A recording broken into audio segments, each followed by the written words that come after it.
మనకు తెలిసి బొచ్చడు ఊర్లు ఒకటే పేరుతోటి ఉంటాయి. పలానా ఊరికి ఎట్లా పోవాలని అడిగితే ఆ ఊరా ఈ ఊరా రెండూర్లు ఉన్నాయి, ఏ ఊరికి పోవాలని అడుగుతుంటారు. హగో గట్ల తికమక కాకుండా పేర్ల ముంగట చిన్నదనో పెద్దదనో ఉంటది. చిన్న కోడెపాక పెద్ద కోడెపాక లెక్క. అట్లనే కొన్ని ఊర్లకు ఆడ దొరికే వస్తువుల పేరుతోని పిలుస్తుంటారు.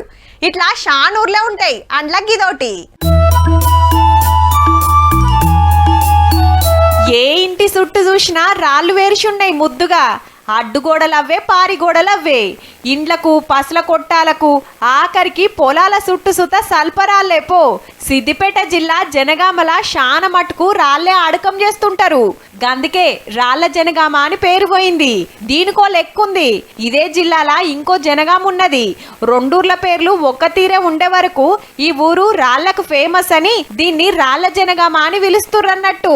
రాళ్ళు ఎక్కువగా మేము మా యొక్క జీవితంలో ఒక భాగస్వామ్యమైనవి. ఎందుకంటే హద్దులు కానీ ఇళ్ల నిర్మాణంలో కానీ ప్రతి ఒక్క పనిలో ఊరి చుట్టూ గుట్టలు రాళ్లే ఉంటాయి. ఆడికెళ్ళి తెచ్చుకునుడు, ఇండ్లకు పారిగోడ లెక్క వాతుకునుడు. గీ పసల దొడ్డి చూడుర్రి, గోడల లెక్క మొత్తం రాళ్లే నిలబెట్టిండ్రు.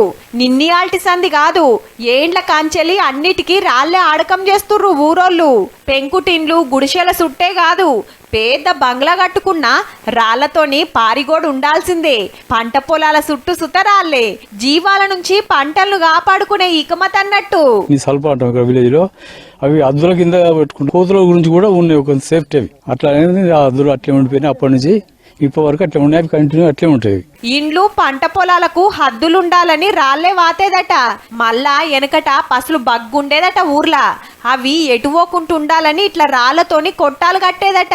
ఎవరద్ద మందమారి పశువులు ఇటు దాటకుండా. అప్పుడు పశువులు బాగుండే, ఇప్పుడు లేవు. ఇప్పుడు అన్ని అయిపోయినాయి. పసలే కాదు, ఇంత రాళ్ళు సుత కానరాకుండా అవుతున్నాయి గాని ఊరి పేరు మాత్రం రాళ్ల జనగామనే మిగిలింది.